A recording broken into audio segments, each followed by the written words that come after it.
Hello everyone. நீங்கள் ஒல்லியாவோ இல்லை குண்டாவோ இருந்து உங்கள் பாடியை சேஞ்ச் பண்ணுறதுக்கு ஒரு அட்டெம்ப்ட் எடுத்திருப்பீங்க. அதில் இன்கேஸ் நீங்கள் ஃபெயில் ஆயிருந்தீங்கன்னா கண்டிப்பாக இந்த வேர்ட்ஸ் நீங்கள் கேள்விப்பட்டிருப்பீங்க. உங்களோட பாடிக்கு நீங்கள் எவ்வளோ சாப்பிட்டாலும் நீங்கள் வெயிட் போடாது, இல்லை நீங்கள் எவ்வளோ எக்ஸசைஸ் பண்ணாலும் உடம்புல ஃபேட் குறையாது அப்படின்னு.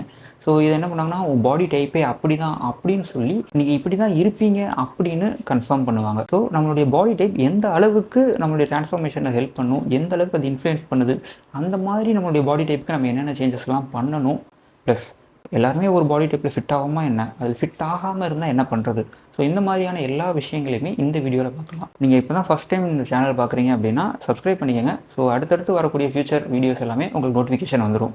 என் பேர் ஜெகதீசன். நான் ஒரு certified fitness and nutrition coach, also contest prep specialist. வீடியோக்குள்ளே போகலாம். முதல்ல இத்தனை பாடி டைப்ஸ் இருக்குன்னு பார்க்கலாம். மூணு பாடி டைப் தான். ஒன்று வந்து எக்டோமார்ஃப், இன்னொன்று மெசோமார்ஃப், இன்னொன்று எண்டோமார்ஃப். எக்டோமார்ஃப் அப்படிங்கிறவங்க ரொம்ப லீனாக ஒல்லியாக இருப்பாங்க. அவங்க கெயின் பண்ணுறது ரொம்ப கஷ்டம். லைக் அவங்க மசில் கெயினோ ஃபேட் கெயினோ அது வந்து ரொம்ப ரொம்ப கஷ்டம். ஸோ அவங்கள வந்து ஹார்ட் கெய்னர்ஸ்னு சொல்லுவாங்க. அடுத்தது வந்து மெசோமார்ஃப்.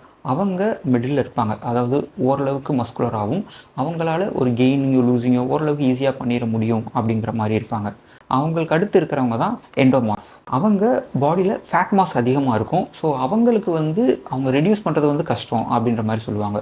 ஸோ இந்த 3 டைப்புக்குள்ளே தான் எல்லாருமே ஃபிட் ஆவாங்க. இதை வச்சு தான் இப்போது எக்டோமார்ஃபாக இருக்கக்கூடியவங்க கெயின் பண்ணுறது கஷ்டம் அப்படின்னு சொல்லி, அப்போ தான் எவ்வளோ நம்ம சாப்பிட்டாலும் நமக்கு பெருசாக வெயிட் கெயின் ஆகாது அப்படின்னும், ப்ளஸ் அவங்களுக்குன்னு தனி ஒர்க் அவுட், தனி நியூட்ரிஷன் பிளான், இந்த மாதிரி 3 பாடி டைப்புக்குமே 3 விதமான விஷயங்கள் சொல்லுவாங்க.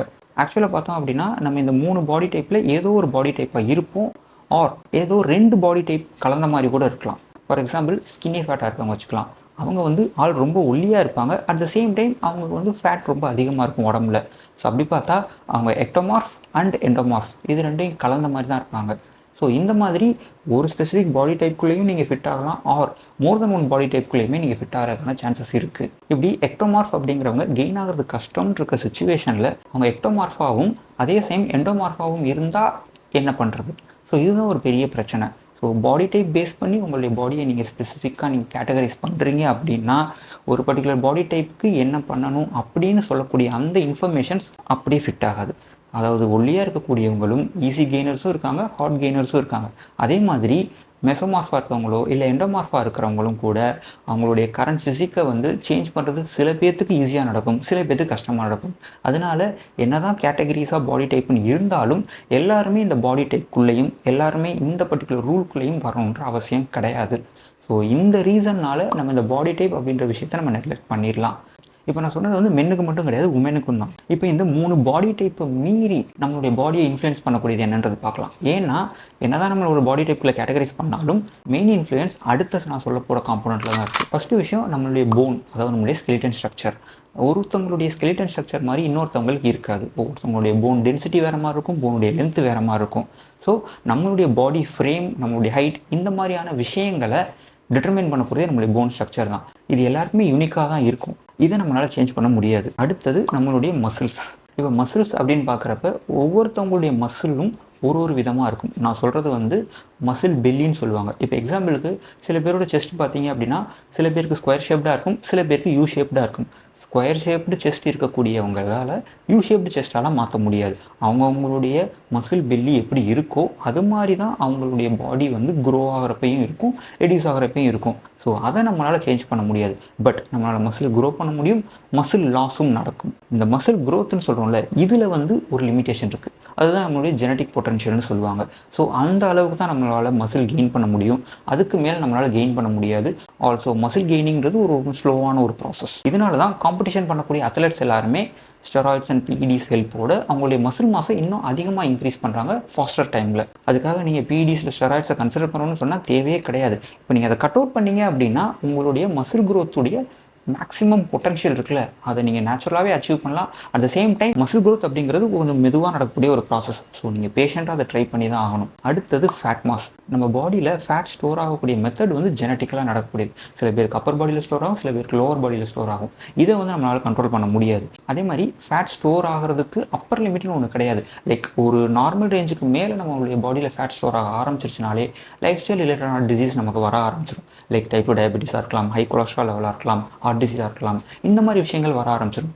அதே மாதிரி ஃபேட் ஸ்டோரேஜுக்கு ஒரு அப்பர் லிமிட்னு ஒன்று கிடையாது. ஸோ நம்ம ஃபேட் கெயின் பண்ணுறோம் அப்படின்னா இவங்க தான் கெயின் பண்ணுவாங்க, அவங்க கெயின் பண்ண மாட்டாங்கன்னு ஒரு ரூல் கிடையாது. எல்லாருமே ஃபேட் கெயின் பண்ண தான் செய்வாங்க. நம்மளுடைய கண்ட்ரோலில் இருக்கக்கூடியது நம்மளுடைய பாடியோட ஃபேட் கண்ட்ரோல் பண்ணுறது, நம்மளுடைய மசில் குரோத்தை கண்ட்ரோல் பண்ணுறது. ஸோ இது ரெண்டு மட்டும்தான். ஸோ இதை மட்டும் நம்ம கான்சன்ட்ரேட் பண்ணோம் அப்படின்னா நீங்கள் எக்டோமார்ஃபோ, மெசோமார்ஃபோ இல்லை எண்டோமார்ஃபோ எந்த பாடி டைப்பாக இருந்தாலும் உங்களால் டிரான்ஸ்ஃபர்மேஷன் பண்ண முடியும். பட் ப்ரொவைடட் என்ன அப்படின்னா நீங்கள் பண்ணக்கூடிய மெத்தட் கரெக்டாக இருக்கணும். நீங்கள் என்னென்ன விஷயங்கள் பண்ணணுங்கிறத கரெக்டாக பார்த்து பண்ணணும். ஒரு எண்டோமார்ஃபாக இருக்கக்கூடியவங்க கூட ஈஸியாக கெயின் லூஸ் பண்ண முடியும், இல்லை அவங்களே ஹார்ட் கெய்னர்ஸாகவும் இருக்கலாம். ஸோ இந்த ரீசன்னால தான் பாடி டைப்புன்ற விஷயத்தை நீங்கள் நெக்லெக்ட் பண்ணிவிட்டு உங்களுடைய மசில் குரோத்தும் உங்களுடைய ஃபேட் லாஸும் இதை நீங்கள் கான்சன்ட்ரேட் பண்ணீங்க அப்படின்னா உங்களோட ட்ரான்ஸ்ஃபர்மேஷன் ப்ராப்பராக பண்ண முடியும். சரி, இப்போ பாடி டைப்பை நெக்லெக்ட் பண்ணியாச்சு, உங்களுடைய muscle growth and fat loss இதை தான் கான்சன்ட்ரேட் பண்ணால் அதை எப்படி பண்ணுறது? எந்த ஒரு விஷயமா இருந்தாலும் பேசிக்கில் தான் ஸ்டார்ட் ஆகும். நீங்கள் உங்களுடைய பாடியை சேஞ்ச் பண்ணணும்னு நீங்கள் நினைக்கிறீங்க அப்படின்னா நீங்கள் முதல்ல பண்ண வேண்டியது ஃபுட் சேஞ்சஸ் மட்டும்தான். காரணம் என்ன அப்படின்னா நம்ம பாடிக்கு தேவையான அளவோட அதிகமான ஃபுட் நம்ம கொடுக்குறப்ப நம்ம பாடி கெயின் பண்ணும், தேவையான அளவோட கம்மியான ஃபுட் கொடுக்குறப்ப நம்ம பாடி லூஸ் பண்ணும். ஸோ அப்படிங்கிறப்ப கெயின் பண்ணணும்னு நினைக்கிறவங்க கேலரி சர்ப்ளஸ்லையும், லூஸ் பண்ணணும்னு நினைக்கிறவங்க கேலரி டெஃபிசிட்லேயும் இருக்கணும். ஸோ இதுதான் ரொம்ப பேசிக்கான ஒரு விஷயம்.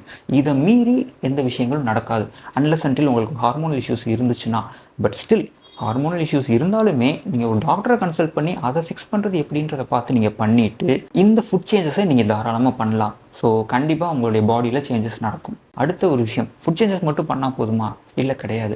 பாடியை கண்டிப்பாக நீங்கள் ட்ரெயின் பண்ணி தான் ஆகணும், நீங்கள் எக்ஸசைஸ் பண்ணி தான் ஆகணும். ஏன் எக்ஸசைஸ் பண்ணுறோம்?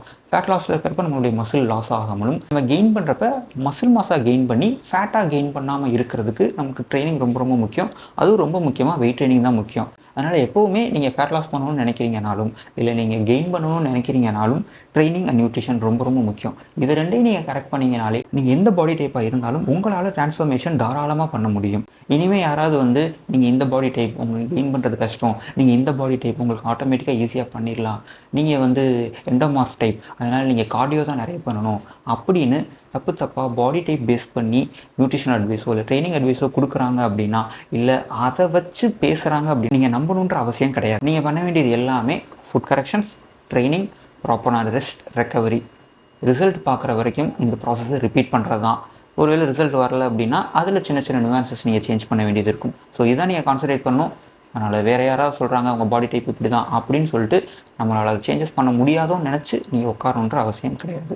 இப்போ நான் சொன்ன இன்ஃபர்மேஷன் உங்களுக்கு யூஸ்ஃபுல்லாக இருந்துச்சுன்னு நினச்சிங்கன்னா கண்டிப்பாக கமெண்ட் பண்ணுங்கள், இந்த வீடியோவை லைக் பண்ணுங்கள். அதே மாதிரி இதில் வேறு ஏதாவது இன்ஃபர்மேஷன் நீங்கள் தெரிஞ்சுக்கணும்னு நினச்சிங்கனாலும் நீங்கள் தாராளமாக நீங்கள் கொஸ்டின் பண்ணலாம், நான் ஆன்சர் பண்ணுறேன். உங்களுக்கு நல்லபடியாக ஃபேட் லாஸ் நடத்தணும், நல்லபடியாக மசில் கெயின் பண்ணணும்னு நினச்சிங்க அப்படின்னா மறக்காமல் சப்ஸ்கிரைப் பண்ணுங்கள், அப்போ தான் நடக்கும்.